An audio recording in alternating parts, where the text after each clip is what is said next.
Welcome to the Leadership Purpose with Robin podcast. I'm your host, Robin L. Owens, PhD, and this is where we dive in each week to give advice, tools, and tips for high-achieving women leaders, and we talk about leadership purpose and its importance for you. I am a college professor, and when I am not doing that, I am speaking, writing, coaching, mentoring, and teaching high-achieving women leaders how to find, and not only find, but how to stay in alignment with their leadership purpose so they can make a meaningful difference right there in their career, leadership, or business. Okay, let's dive in. Hi, everyone. I am Robin Owens, and I'm here today with my dear friend, Melna Jones. We're going to be talking about issues related to women, leadership, and purpose. And we're hoping it will be a help to women who are in leadership in various roles. Melna Jones is the CEO of Simply Lead Coaching. She works with clients, individual clients and groups who are transitioning into first-time leadership or first-time management roles. And she helps them to develop core skills needed to excel and to become successful leaders. And based on my experience with her, she's absolutely amazing at it. So we are welcoming Melna Jones. Thank you, Melna, for being here. Thank you for that great introduction, Robin. You're quite welcome. All right, let's just jump right in. So tell us again about a little bit more about what you do. So I work with leaders who are new to the role. It's the first time that they're stepping into that leadership role. They've been an individual contributor for some time and they've been promoted, and it's their first time.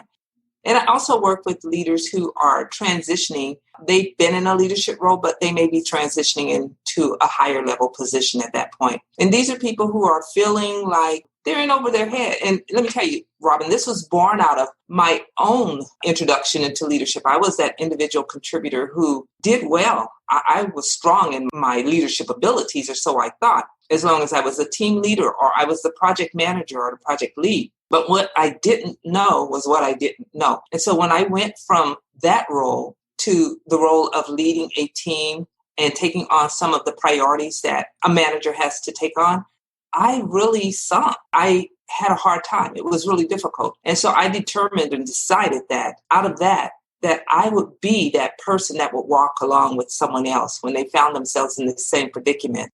It took me about 18 months before I began to feel confident in what I was doing. And I know a lot of these folks are feeling like the responsibilities that are before them at this point and the expectations of this new role are just beyond their skills and their capabilities. And so we work together. I try to work with them to fill in the gaps in their management skills and capabilities to just build up their level of confidence, what they're going to need to be able to lead effectively. I think that's awesome, Melna, because it's so important, because the same skills that often get you to the position aren't the same skills that you need within the leadership position. That's true. And I think it's wonderful that out of your care and your own experience, you want to now pass that wisdom on. So I think that's wonderful. And it sounds like you really enjoy the work. So tell us what you enjoy most about it and why. I think the biggest part for me, what I enjoy the most is building relationship with people. I'm a people person. I always have been. It is just innate in me. I've never met anybody that I don't know. Even if I've never met you before, we must have something in common with one another.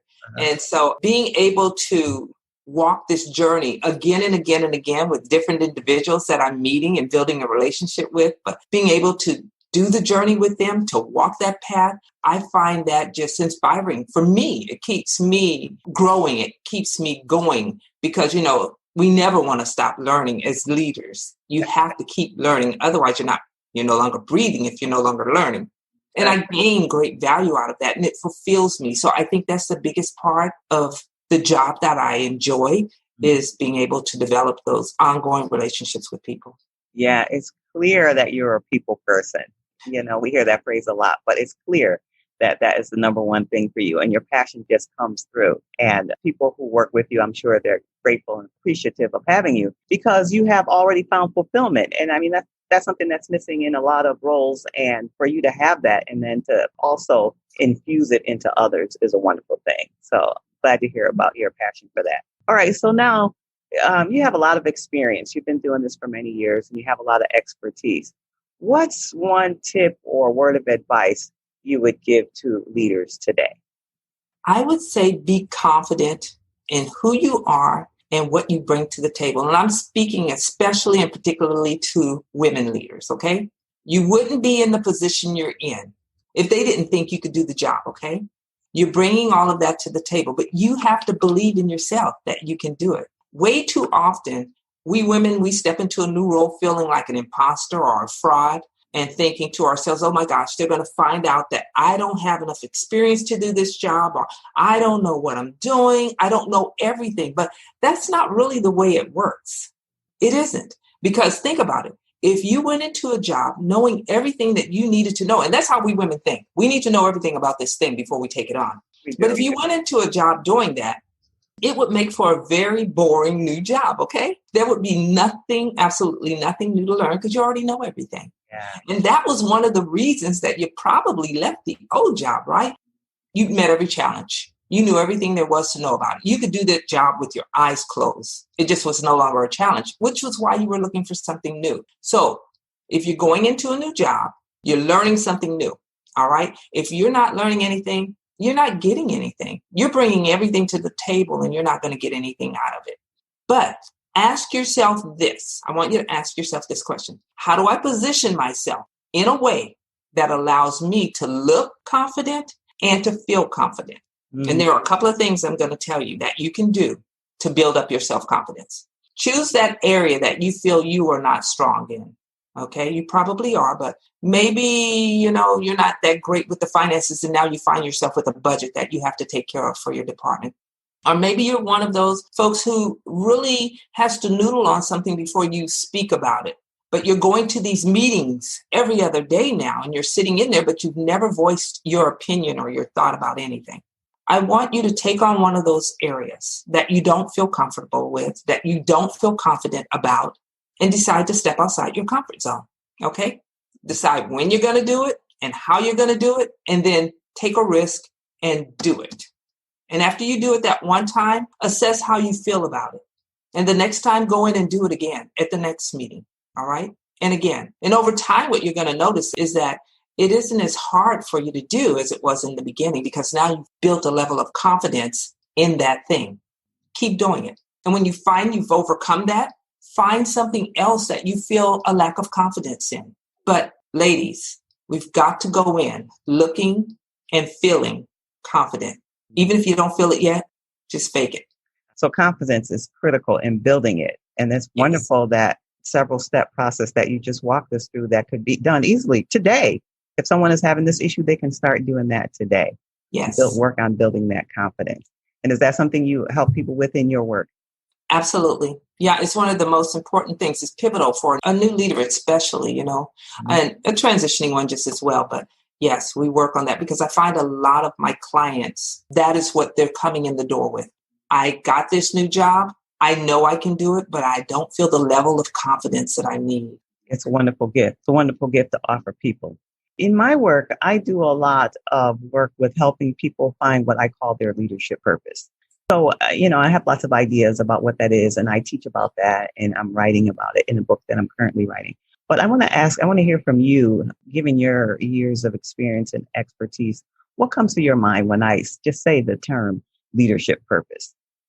Well, when I hear purpose, that's something that I feel specifically led to do, something that gives me some level of contentment, fulfillment, some level of joy.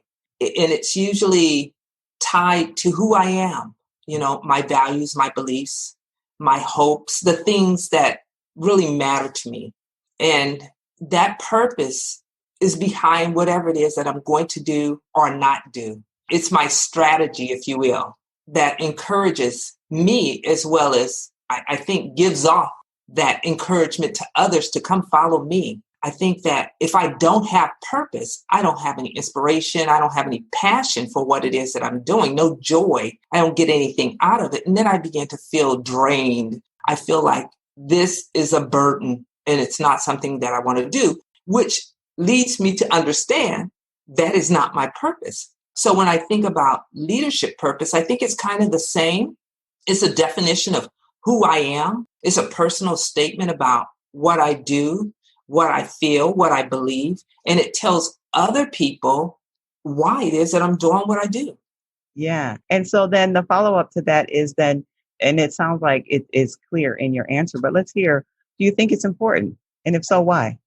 Absolutely. You have to know what your purpose is for what it is that you're doing and what it is that you're not doing. Because if you don't know and you're in a leadership role, how do you expect others to follow you? They won't understand who you are, let alone what your vision is and what it is that you're about, especially if you're new in that role or you're new in that job and you're being pulled in all kinds of directions, multiple directions. They're waiting, they're watching to see how you're going to react. Because again, you're led by what you believe and what you value. That's my core purpose, is what I believe and what I value. And if that is the case for you as well, then what you're saying to others when you do whatever it is that you're doing, you're telling them who you are and who you're not. So I think it's very important because they won't understand otherwise. And I think also that you have to have purpose in your lives, especially for a leader, because you're carrying a great load of responsibility. And if you haven't defined what your purpose is in your role, then you run the risk of failing and failing miserably. How do you know where you're going? How do you know what actions you need to take to get you there if you don't have any idea what the purpose is? Yes, it sounds like you're saying too that leadership purpose is a guide of sorts. It is. Yeah. Absolutely. Well, thank you for sharing that. Now, I don't have any other questions for you right now, but did anything else pop in your mind that you might want to throw in before we tell people how they can get in touch with you? The only thing that I was thinking as I was talking about the purpose and the direction that you're going in is, have a clear vision. And I know a lot of people think, well, I don't need to have a vision, but have a clear vision. And in that vision, have a plan. If you don't have a plan going into this for where you're going and what you're going to do, what it looks like, then how do you know you've been successful at it? Number one. And how will you take someone else there if you don't know where you're going? I like to say that if you have a plan, then you're halfway to success. And if you don't have a plan, people think, well, I don't need a plan. But really, you do have a plan. It's a plan to fail. No plan is a plan to fail. Is that what I hear you saying? Absolutely. Have to have a vision and a plan. Thank you, Melna, for your insights and wisdom. I'm sure many of us will find that very helpful, those who are listening and who are in the positions that you help.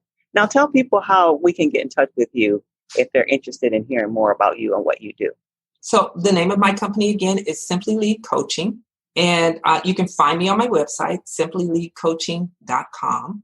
Or you can visit me on LinkedIn as well, simplyleadcoaching.com. And I'd love to hear from you. If you have questions or if you have thoughts, look me up.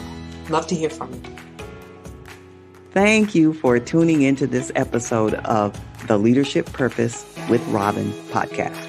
If you enjoyed it, head on over and rate and subscribe so you never miss an episode. New episodes drop every week, and I can't wait to hang out with you again soon. Meanwhile, this is Robin signing off. See you next time.